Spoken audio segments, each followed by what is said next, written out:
For the longest time in California, if you put a microphone in front of someone's face and said, what's the most important issue? The person would say, gee, I haven't really thought about politics in a while.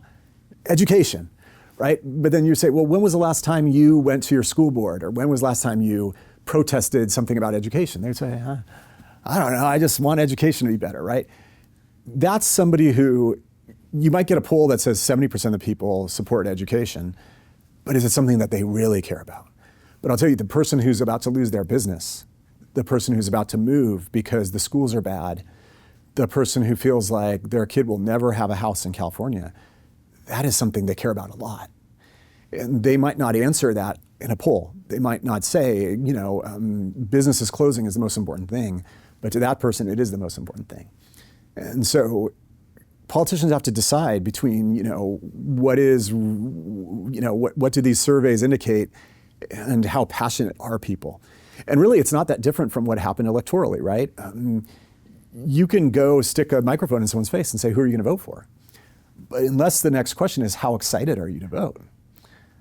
You might get a surprise on election day. And I would submit that right now, it seems like there have been a lot of surprises in terms of how excited certain pockets of the population are. What you're saying is the voters in California are essentially saying they're not happy some of the way the state has been running. Yeah. Do you think they're right? And do Yes. you think there's problems with the state? I do. I think that there's a lot to love in California, and we've talked about many of those, what those things are. There's a reason why my folks came here, both of my parents came here, and there's a reason why I stay. But could we do stuff better? Absolutely. There's so much we could do better here in this state. The cost of housing is just one of the things. Making sure we're caring for working people is another. This is a state where it's very easy to get distracted by the glitz and the glamour. You've got Silicon Valley billionaires creating these new apps and making all this money. You've got Hollywood in the South, doing all this cool stuff. But really, most of the 40 million people in the state are just people working to paycheck by paycheck and working to put food on their table, and they want a better life for their families and for their kids. And that, to me, is something that I think not only in the country, but certainly here in California, we have not done enough for working people. I also think that there's a lot of things that we do here that just don't make sense. And we often let ourselves get talked into doing these things, and we don't stop and think. At some point, you have to just stop and have a good, I call it a BS detector. And if your BS detector is going boo, boo, boo, this is something that, I'm not really sure that I could explain this to my 7-year-old niece at the Thanksgiving table, then it's probably a bad idea. And if you, based on what you're seeing, so you see this election is a big shock to the system, how would you fix it? Change? If I could wave a magic wand? Yeah, if you could wave a magic wand, how would you? The first message that I would give to Californians would start with tax relief. We're one of the few states that taxes the smallest of small businesses. We have a mandatory minimum franchise fee. Very few states do that. Makes it hard to start a business, makes it hard for small businesses to stay in business once they start. We probably should get rid of that.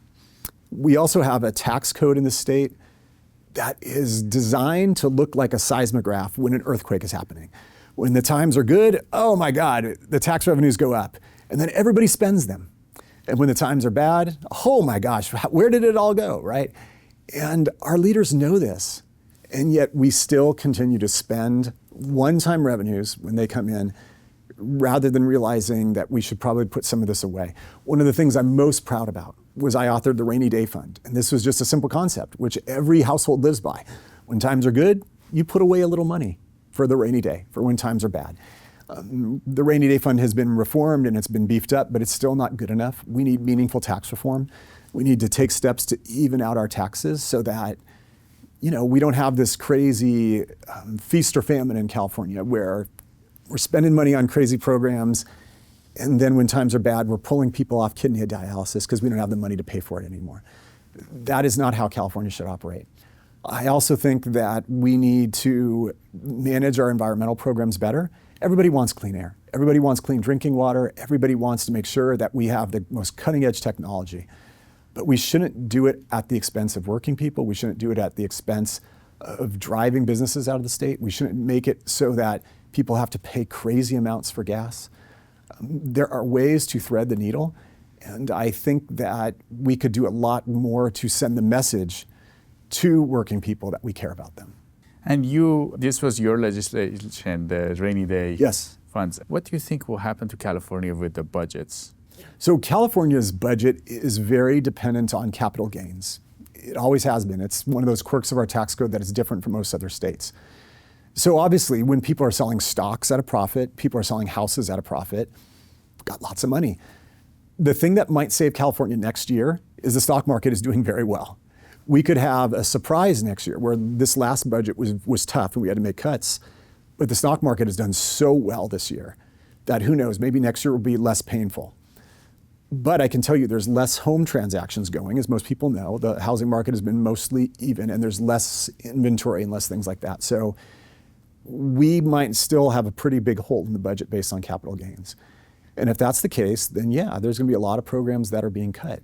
And until we stabilize the tax code, this will be life in California. And people don't want that. People don't want to see a legislature spend all the tax money and then come back and raise taxes when there's a little budget. I mean, nobody can credibly say, I had no idea, because we all know that this is the case.